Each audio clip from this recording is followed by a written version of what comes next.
for today comes from the Gospel of Mark. And I'm going to be reading verses 24 through 37 in the 13th chapter. And this is what it says. But in those days following that distress, the sun will be darkened and the moon will not give its light. The stars will fall from the sky and the heavenly bodies will be shaken. At that point, people will see the Son of Man coming in the clouds with great power and glory. And he will send his angels and gather his elect from the four winds, from the ends of the earth to the ends of heaven. Now learn this lesson from the fig tree. As soon as its twigs get tender and its leaves come out, you know that summer is near.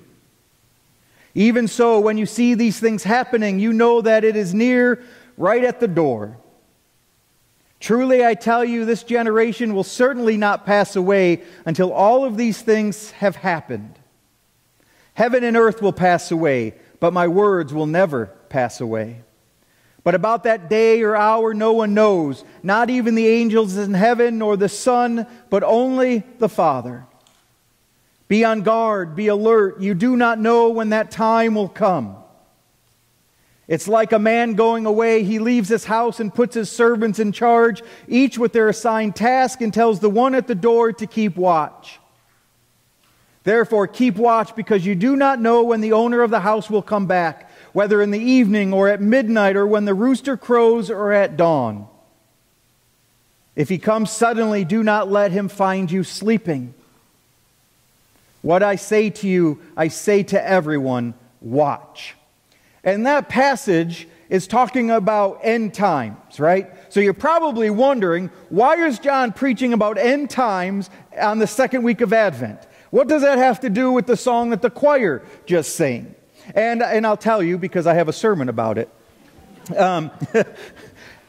I was reading this commentator, right? And the commentator had a good point. It said that we, as Advent is about preparing and about waiting, right? Waiting for this birth of Christ. It says, really, we have no idea what it means to wait for the birth of Christ because Advent already happened. Christ is already born.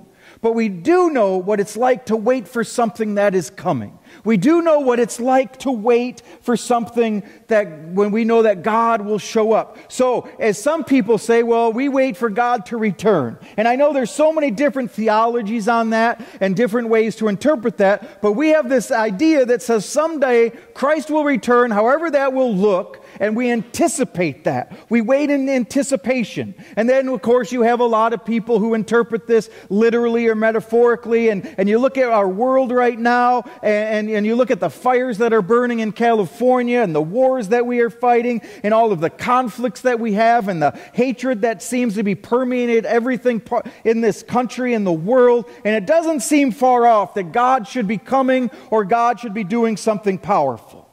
But I'm not here to talk about the theology of end times. I'm here to talk about how we're supposed to pay attention and how we're supposed to stay awake. Because as you can see, Christ says, I'm going to tell you what I tell everybody. Pay attention. Stay awake. The choir sang this song that says, will you know him? Would you be able to tell when Christ comes or touches your life or acts in your life? Will we know when Christ is in our midst? This passage again is about staying awake, paying attention to the things around us so that we will know and we will not miss God. How many of us, including me, miss God over and over again because of the busyness and the chaos of life around us? All of those other voices that are competing for our attention, how easy it is to miss this little baby in the manger that is just laying there waiting for us. Or how easy it is to not pay attention to the voice calling to us that brings peace, that brings hope, that brings love. Because we're too distracted by all of the things in our life that is taken away from that. But this time of Advent, this passage, the candle lighting, what we wait for when we talk about this gift in the manger is about expecting and waiting for something that is coming. Something that comes that changes our lives. lives. And not only does it change our lives, when God gets a hold of us, our whole foundation shifts. Our whole foundation moves because God is building something bigger and better in our lives. But it's very hard to wait and expect when everything around us is nonsense. It's very hard to wait and expect something great when it's just hard and it's dark and it hurts. We give up. We go to sleep sometimes. We say, I don't want to pay attention any longer. But we know that the only one that can remedy the situation is God. So somehow, even when we're not paying attention, maybe there's something inside of us that is still trying to search for that.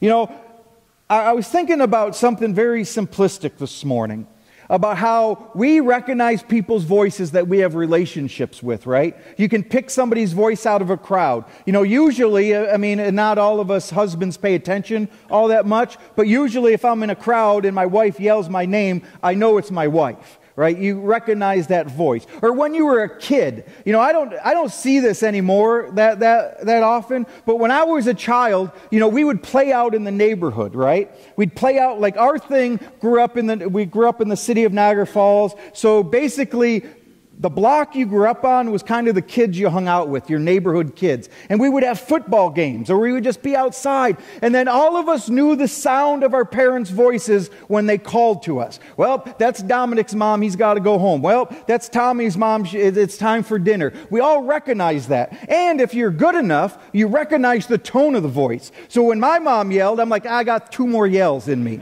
right? You know? Or if I heard my middle name, I knew, well, I better get home right now. You know, my mother's voice was real distinctive because it was the only mother that swore when they were calling for the kids, right? Or the one time when I really got in trouble was I was supposed to be grounded. Now I'm in my bedroom, right? But I snuck out because we had an important football game that afternoon. So my mother must have went up to check on me and I wasn't in the room. So all of a sudden I'm playing football and instead of yelling, my mother's walking down the road and she's not too happy. John Anthony, I thought you were in your room. You better get back in the house right now. And my friends just hung their head low and was like, we'll see you in a month, John.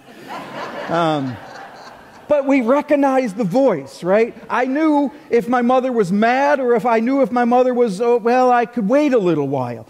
But we paid attention to it. How often do I put that work into my spiritual life? How often can I pay attention to God's voice and know what God's trying to tell me in the distractions of all of the other voices trying to vie for my attention? And I have to admit that I fail at this a lot. Because over and over again, I miss the voice of God because I'm just not paying attention. Or I go to sleep, or I get bored, or I'm frustrated because God's not answering the things like I want them to be answered, or whatever the excuse may be. But as I look back on my life, as you guys look back on your life, the one thing is that God always shows up.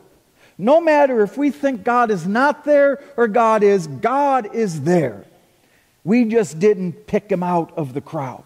We just didn't pay attention to God's voice at that moment. So it kind of gives me a little bit of a clue if my spiritual life is in tune or not. So when I'm waiting for God, when I'm trying to ask, okay, God, will you be here? Will you come? One of my prayers needs to be, as we wait in anticipation, is, Lord, help me to hear that voice. Help me to know that voice. Lord, come and get a hold of me in such a way that I will have no doubt that it is you that is calling out of the chaos. Or do we just not recognize that voice? You know, we have a baby dedication, and we do this a lot when babies are born, well, all the time when babies are born, but we do it. And part of the theology in that is that we are saying God has entrusted you as parents. God has entrusted us as a family of faith to help a child grow up in such a way that they will recognize God's voice. That they will one day recognize it enough so that they can make their own commitment to the faith.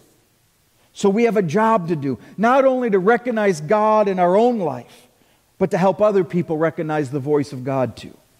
So this gift of Advent that comes calling us in the nighttime of our life, in the fears that we have, in the anxieties that we have, in the chaos that we have, and we can listen to this voice. And then we have a job to help other people pay attention to that voice too, so that they can have a life that is changed. And I know that this is a short little thing this morning, but I think the point is, pay attention. Will we know the voice of God? And I want to close this morning by once again reading the lyrics to the choir song. And I want this to be our closing prayer this morning.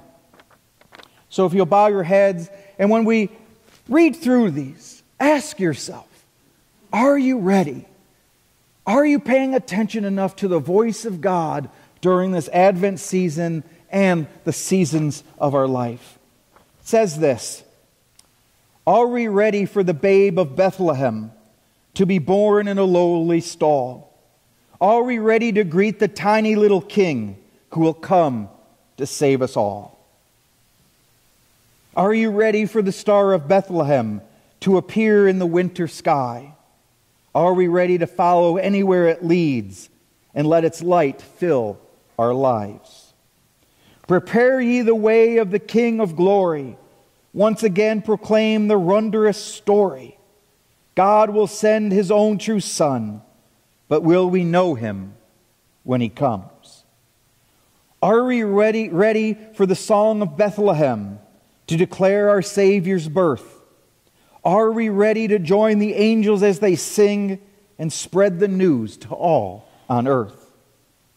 Are we ready for the babe of Bethlehem, God's true and promised Son? Are we ready to greet the tiny little King? And will we know Him when He comes? So as we leave this place, as we continue our journey of Advent and preparation, our prayer this morning is that we know the voice of God, that we hear the voice of God, and that we respond to that voice. And all of God's people said, amen. If you'll please stand as Isaac closes us in